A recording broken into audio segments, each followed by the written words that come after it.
자녀 학생부에 대해서 너무 잘 알고 있어서 탈이죠. 학생부를 정성적 평가를 하겠다, 이렇게 얘기를 하고 있는데, 이전까지 학생부라고 하면 성적이 얼마나 잘 나왔는지, 그리고 이 아이가 얼마나 자기가 원하는 학과를 가기 위해서 초질관 완벽한 시나리오대로 흘러갔는지를 봤었어요. 그러다 보니까 학생부 종합이라고 하는 이 입시 제도가 기형적으로 바뀝니다. 그러니까 학생들이 시험을 잘 봐야 되는 것도 물론이거니와 또 추가적으로 학생들이 오바에서 오바 스펙을 갖게 되는 결론이 되는 거죠. 최근에 뭐 이런 얘기를 제가 실제 개발자들하고 한 적이 있는데요. AI가 발달하고 있잖아요. 근데 어떤 신입으로 이제 입사 준비를 하고 있는 친구들을 봤는데 오버 스펙을 갖고 있었어요. 그러니까 그 지원하려는 직장 대비 이 개발자 경력은 못 되지만 스펙 자체가 굉장히 오버되어 있는 친구가 있었는데 실제로 취업에 실패를 하게 됩니다. 그 이유가 뭐냐면 요 최근에 있던 개발자 집단들이 솔직히 처음부터 바로 이 직장에 쓸 수가 없잖아요. 그러다 보니까 경험이 많은 중고 신입을 뽑고 있다고 하고 있어요. 그래서 신입을 거의 뽑지 않는다고 합니다. 그러니까 일을 바로 시킬 수가 없는 거죠. 오히려 인공지능을 활용을 하는 게 훨씬 더 빠르게 이 잡일들을 처리해 준다고 해요. 뭐 저도 그런 부분을 좀 사용하고 있고. 그러니까 트렌드가 뭘로 바뀌게 되냐면 이 친구가 어떠한 과정을 겪고 어떠한 경력들을 보유하고 있는지를 더 많이 입사 지원서에서 보게 되는 거죠. 비슷한 게 아닐까 싶습니다.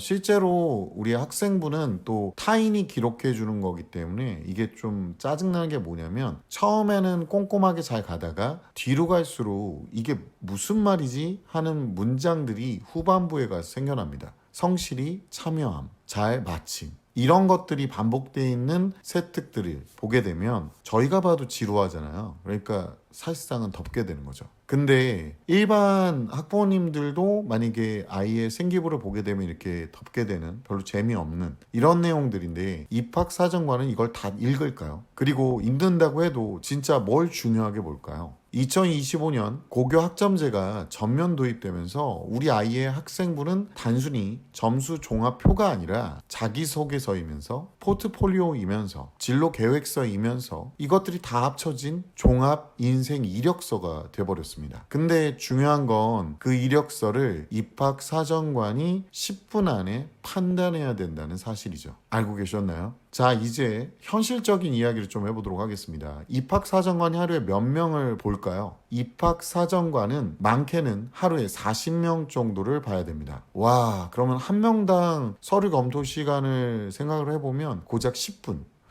이건 뭐예요? 요약 정리가 안 된 학생부는 사실상 스킵됩니다. 우리가 유튜브에서 영상을 고르는 것과 비슷한 현상이 일어날 수도 있겠죠. 근데 이렇게 고르면 될까요? 안 될까요? 안 되겠죠. 그래서 굉장히 임팩트 있는 내용들을 주로 보게 됩니다. 뭐 여기서 학부모님들이 많이 착각할 거라고 생각되는 게 뭐냐면 성실하게 참여함, 좋은 태도를 임함, 이런 말만 써 있으면 입학사정관 입장에서는 그냥 다 똑같이 칭찬만 하고 있네. 오케이, 다음. 이런 식으로 넘어가게 됩니다. 일반적으로 입학사정관들이 진짜로 찾는 거는 이 학생이 왜 이 활동을 했는가, 이 과목을 통해 어떤 생각을 했고 어떻게 연결해 왔는가라고 하는 서사입니다. 그러니까 스토리인 거죠. 세특 하나도 그냥 활동 내용, 그러니까 활동을 나열한 게 아니라 이 학생의 태도, 사고력, 그리고 진로 방향성이 어떻게 관찰자한테 눈에 띄었느냐가 핵심인 겁니다. 그리고 중요한 것 중에 하나인데 진로가 바뀌면 안 된다라고 생각하는 학부모님들이 굉장히 많으세요. 진로가 바뀌는 건 괜찮습니다. 대신에 왜 바뀌었는지 탐색 과정이 드러나야 됩니다. 그러니까 내가 진로를 바꾸더라도 학교 선생님들 그리고 담당 과목 선생님들과 상담을 해보시는 게 굉장히 중요하다. 그리고 아이가 그것들을 고뇌하면서 구체적으로 본인의 생각을 학교 선생님들과 상담 과정에서 나눴던 내용이 학교 선생님을 통해서 기록이 되어 있는 게 중요합니다. 그러니까 예전처럼 1등 해야 돼. 너 내신이 전부야. 이런 식으로만 보면 안 됩니다. 아, 여기서 또 우리 빠가사리 매운탕 님들께서는 엄마 내신이 전부가 아니래.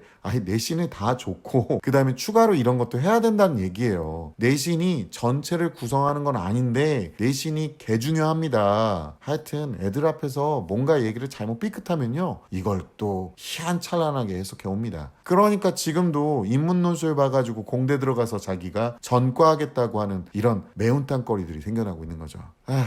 소설을, 인문논술을 쓰니까 이제 소설을 쓰고 앉아있죠. 이제 입시는 과정을 보는 입시로 바뀌고 있는 겁니다. 그런데 문제는 뭔지 아세요? 우리 아이들이 그 과정을 잘 못 견딥니다. 조금 어렵다 싶으면 포기해버리고 내신 마음에 안 들면 그냥 자퇴해서 뭐 검정고시 본다고 하고 말도 안 되는 소설을 쓰고 있죠. 그래서 문과가 그렇게 많은가 봐요. 공부를 쉽게 하는 방법을 찾아가면서 공부가 아니라 포기를 쉽게 하는 방법을 배워버린 거죠. 이런 친구들한테 제가 항상 얘기하는데요. 포기는 너의 자유인데 문제는 포기를 한 만큼 선택할 수 있는 기회도 박탈당합니다. 이건 어쩔 수 없는 거야. 그러니까 매번 이런 얘기 하잖아요. 나도 해줘. 나도 해줘. 나도 해줘. 예를 들어서 분명히 4년제 대학교를 나오고 엄청난 시험을 통과해서 얻는 자격증인데 그것과 비슷한 업무를 하는 자격증을 따놓고 같은 업무 하니까 나도 이걸로 바꿔줘. 나도 해줘. 나도 이렇게 똑같이 해줘. 동일 업무인데 왜 동일 임금이 안 나와? 이런 식으로 갑니다.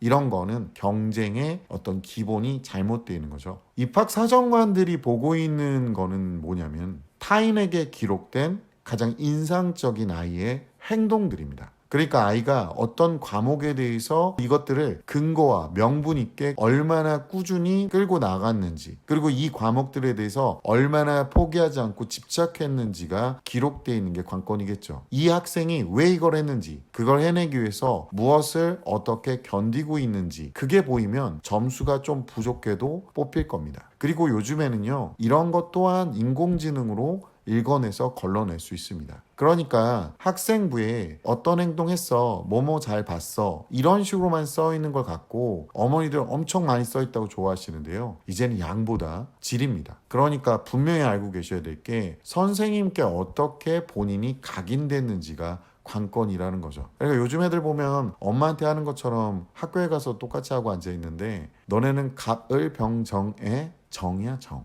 그렇죠. 알고 계셔야 될 것 같아요. 아이들한테 요즘 애들이 국어를 좀 못하잖아요. 그러니까 국어를 좀 많이 가르쳐서 본인의 주제를 좀 파악하게 해야 됩니다. 거창한 행위보단 얼마나 열심히 했느냐가 관건이겠죠. 학생부는 단순하게 성적을 기록하고 행동을 기록한 부분이 아닙니다. 학생부는 아이가 얼마나 오랜 시간 본인의 꿈을 위해 얼마나 많은 노력을 해왔는지, 그리고 얼마나 많은 고뇌를 해왔는지 기록되어 있는 서사인 거죠.